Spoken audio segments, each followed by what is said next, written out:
जय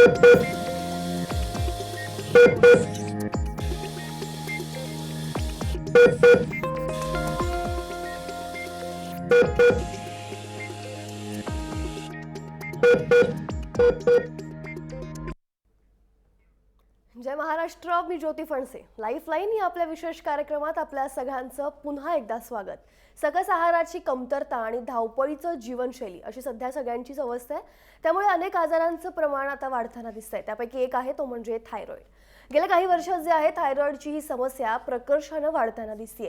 विशेषतः महिला वर्गात जे आहे ते थायरॉइडचं प्रमाण बरंच वाढलेलं आहे आणि थायरॉइडच्या समस्येबद्दल तितकीशी जनजागृती मात्र अजूनही दिसत नाहीये. थायरॉइडच्या या वाढत्या समस्येबद्दल आणि त्याचे उपाय याबद्दल आज आपण सविस्तर चर्चा करणार आहोत. थायरॉइड या विषयावर मार्गदर्शन करण्यासाठी स्टुडिओत आपल्यासोबत आहेत hormone specialist doctor Vaishali Naik. वैशालीजी, तुमचं कार्यक्रमात खूप खूप स्वागत. चर्चेला सुरुवात करायची, पण त्याआधी पाहूयात एक खास रिपोर्ट.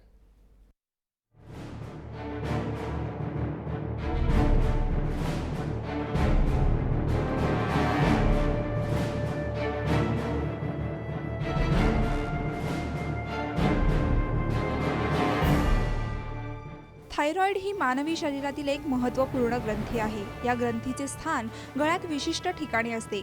शरीर किती वेगाने ऊर्जा खर्च करते, शरीरात किती प्रोटीन तयार होतात आणि अन्य हार्मोन्सच्या बाबतीत शरीर किती संवेदनशील आहे या बाबींवर या ग्रंथींचे नियंत्रण असते. हार्मोन्स निर्माण करण्याचे प्रमाण कमी किंवा जास्त होणे यालाच थायरॉइड डिसऑर्डर असं म्हणतात. थायरॉइडच्या तक्रारी वेगवेगळ्या व्यक्तीनुसार भिन्न भिन्न असतात. थायरॉइडची कारणे: औषधांचा दुष्परिणाम, आहारात आयोडीनचं कमी प्रमाण, ताणाचा परिणाम, सोया प्रोटीन पावडर आणि कॅप्सूल यांचं अतिप्रमाणात सेवन, हार्मोन्सची अयोग्य निर्मिती, अनुवांशिकतेमुळेही थायरॉइड होऊ शकतो.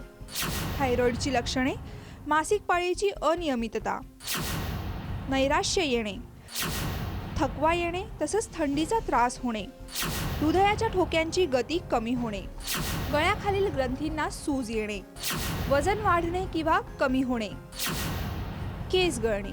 थायरॉइड हा कोणालाही होऊ शकतो, पण स्त्रियांमध्ये थायरॉइड होण्याचं प्रमाण जास्त आहे. वयाच्या 30 नंतर महिलांमध्ये आढळून येणारा हा आजार आता वयाच्या 10 ते 14व्या वर्षीच दिसून येतो. भारतात थायरॉइडचं प्रमाण वाढून देखील डायबिटीज, कॅन्सर सारख्या आजारांबद्दल जेवढी जनजागृती झाली तेवढी जनजागृती थायरॉइडबद्दल झाली नाहीये. त्यामुळे थायरॉइडबद्दल जनजागृती करण्याची आणि लोकांना योग्य ती माहिती देण्याची गरज आहे. ब्युरो रिपोर्ट, जय महाराष्ट्र.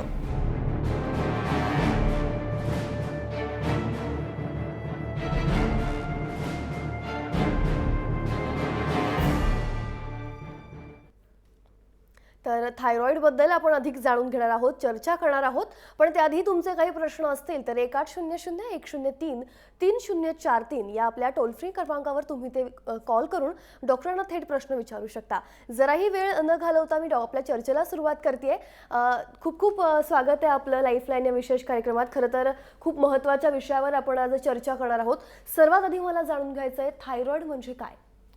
थायरॉइड ही एक अंतःस्राव ग्रंथी आहे, म्हणजे हॉर्मोन प्रोड्यूस करणारी ग्रंथी. ती आपल्या गळ्याच्या पुढील भागी असते. अराउंड 20 ग्राम त्याचं वजन असतं आणि त्यातून मुख्य म्हणजे T3 आणि T4 हे मेन हॉर्मोन्स निर्माण होतात.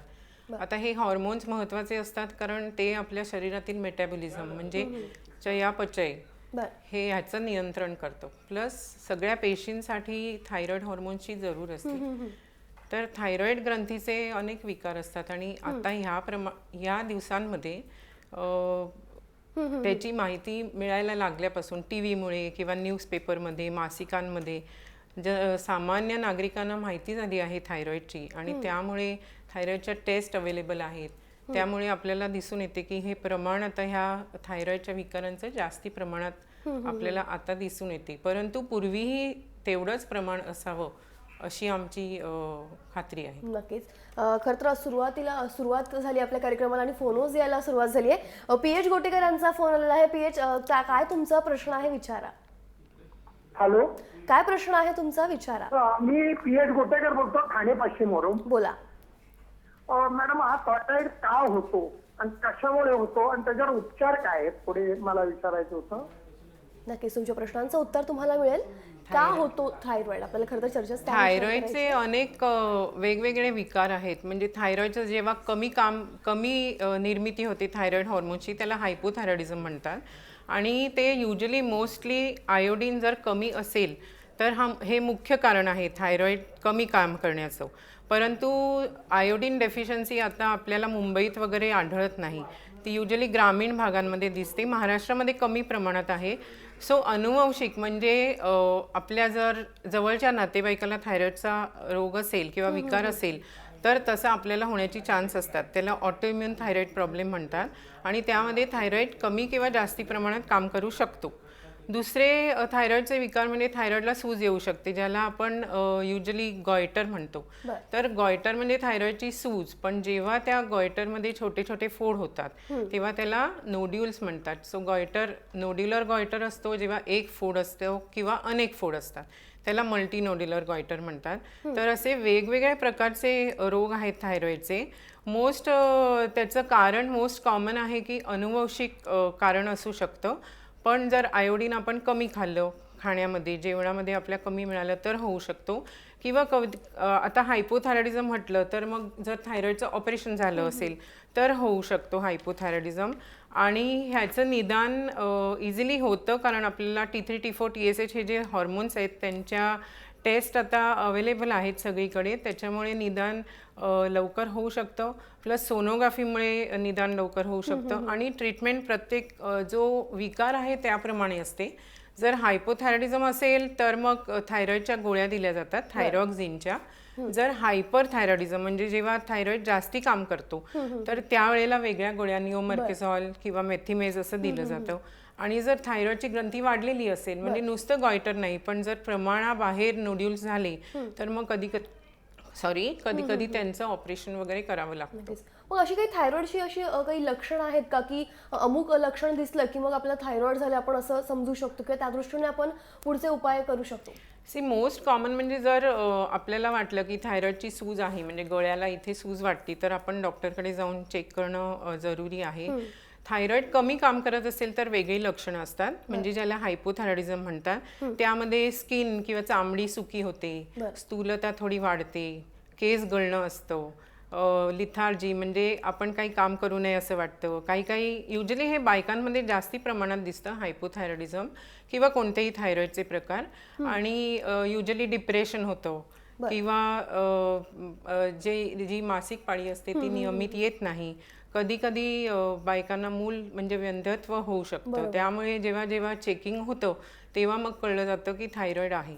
त्याचं प्रमाण जरी जास्ती नसलं तरी मग त्या पेशंट्सना ट्रीटमेंट घेणं जरुरी असतं. म्हणजे मग लगेच त्यांना बरं वाटून वंध्यत्व बरं होऊ शकतं. जाणवायला लागले की लगेच आपण टेस्ट करणं जरुरी पुढे काही आणखी वाढण्यापेक्षा ते वेळेतच त्याला आटोक्यात आणता येईल. पुढचा फोन आलाय आपल्याला. पंढरपूरहून अनिल भोसले बोलतात. अनिल, काय प्रश्न आहे तुमचा? विचारा. अनिल, काय प्रश्न आहे तुमचा? बहुधा अनिल सोबत आपला आवाज जात नाहीये. पुढचा प्रश्न मला विचारायचा आहे, थायरॉइड बद्दल जे आहेत ते अनेक समज आहेत, अनेक गैरसमज आहेत, त्याविषयी काय सांगाल? सगळ्यात महत्त्वाचं म्हणजे ओबेसिटी म्हणजे स्थूलपणा. तर सगळ्यांना असं वाटतं की आपलं वजन वाढलं तर ते थायरॉइडमुळेच आहे, तर तसं नाही. कारण स्थूलता युजली असते ती आपण आपलं रोजचा व्यायाम करत नाही किंवा खाण्यापिण्यामध्ये बरोबर ठेवत नाही खाणं पिणं, त्यामुळे होतो. परंतु जेव्हा हायपोथायरॉइडिझम असतो पेशंट्सना तेव्हा थोड्याफार प्रमाणात वजन वाढू शकतं हायपोथायरॉइडिझममुळे, पण ते 2 किंवा 3 किलोपेक्षा जास्ती वाढत नाही. तेव्हा हा फार मोठा गैरसमज आहे, तो काढून टाकावा. आणि ज्यांना ओबेसिटी किंवा स्थूलपणा आहे त्यांनी जरूर बाकी काही प्रॉब्लेम आहे का चेक करणं जरुरी आहे. दुसरी गोष्ट म्हणजे अनेक लोकांना एस्पेशली बायकांना वाटतं की थायरॉइड प्रॉब्लेम आहे म्हणजे मूल होणार नाही, तर तसं नाही आहे. थायरॉइड प्रॉब्लेमचे जे वेगवेगळे विकार आहेत त्याला सगळ्या विकारांना ट्रीटमेंट आहे. आणि ट्रीटमेंटनी थायरॉइड पूर्णपणे नॉर्मल होऊ शकतो. आपण असं नाही म्हणू शकत की तो पूर्णपणे जातो, पण नॉर्मल झाल्यानंतर समूळ नष्ट कधीच होत नाही.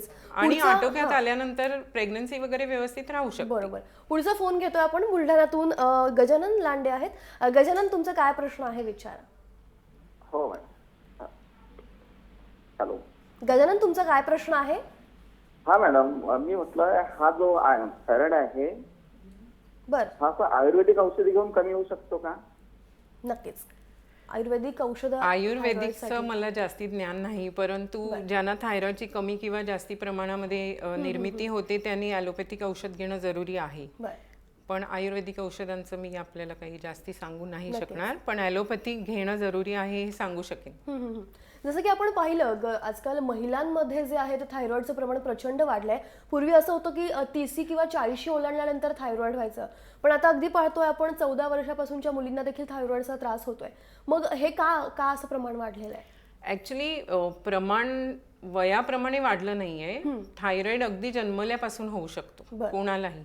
आपल्याला आता नवजात बालकामध्ये पण आम्ही थायरॉइड बघतो, म्हणजे ऑलमोस्ट 2000 बालकांमध्ये एखाद्या बालकाला थायरॉइड होण्याचा चान्स असतो. तेव्हा असं नाही आहे की ते प्रमाण जास्ती वाढलंय, पण लोकांना त्याची समज आली आहे, त्याच्यामुळे त्याचं टेस्टिंग जास्ती प्रमाणात होतंय.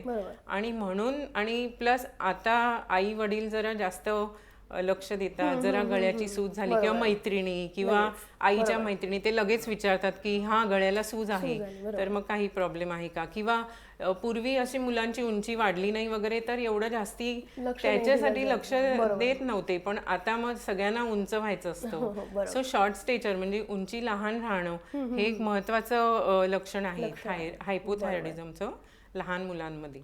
पण आजकाल असं होतंय गरोदरपणात देखील थायरॉइडचं प्रमाण वाढण्याच्या बऱ्याचशा केसेस आपण पाहिलेल्या आहेत. मग असं का होतंय नेमकं की अगेन गरोदरपण हे बघ, जर गरोदरपणामध्ये थायरॉइड वाढतंय असं आपल्याला वाटतंय कारण आपण टेस्ट करतोय. पूर्वी शुगर थायरॉइड अशा टेस्ट नव्हत्या, पण आता लगेच सगळ्या बायका पहिल्या जेव्हा त्यांना कळतं की त्या गरोदर आहेत तेव्हा लगेच बेसिक टेस्ट तर करून घेतात. आणि आम्ही सर्वांना सांगतो की बेसिक टेस्ट करून घ्या, त्यामध्ये थायरॉइड ची टेस्ट पण करतात, त्यामुळे ते आपल्याला वाटते की प्रमाण वाढलंय.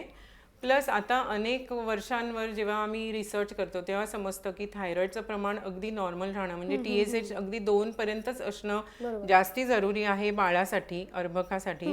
म्हणून असं दिसण्यात आलंय की जास्ती प्रमाण वाढले. नक्कीच. पुढचा फोन घेतोय, नांदेडवरून अंजना आहेत. अंजना, काय तुमचा प्रश्न आहे विचारा. हो सर, हो मॅडम. अंजना, प्रश्न विचारा, काय आहे?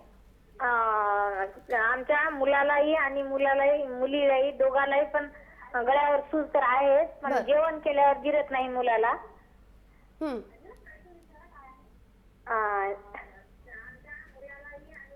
अंजना जी, टीव्हीचा आवाज कमी केला तर आपल्याला बोलता येईल.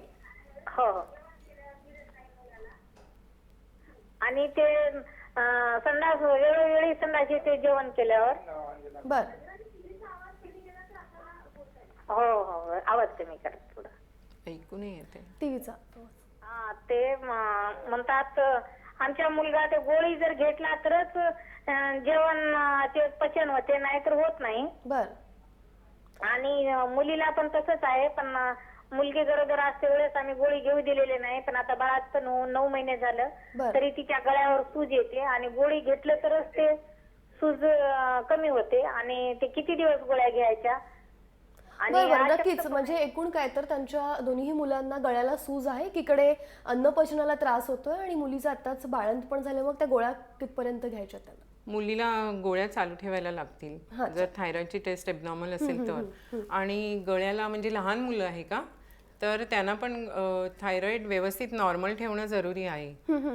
तर जर नॉर्मल नसेल तर कधी कधी अपचन होऊ शकतं किंवा पचनाला प्रॉब्लेम्स होऊ शकतात. तर जर त्यांचं थायरॉइड प्रमाणात नसेल तर त्याप्रमाणे त्यांना गोळ्या देऊन ते नॉर्मल केलं पाहिजे. आणि प्रसूतीनंतरही गोळ्या चालू ठेवणं खूप महत्वाचं आहे. असं नाहीये की फक्त बाळंतपणामध्येच गोळ्या चालू ठेवायला पाहिजे. नक्कीच. खरं तर आणखी चर्चा करायची आपल्याला, पण एक छोटासा ब्रेक घेतोय. कुठे जाऊ नका, पाहत रहा जय महाराष्ट्र.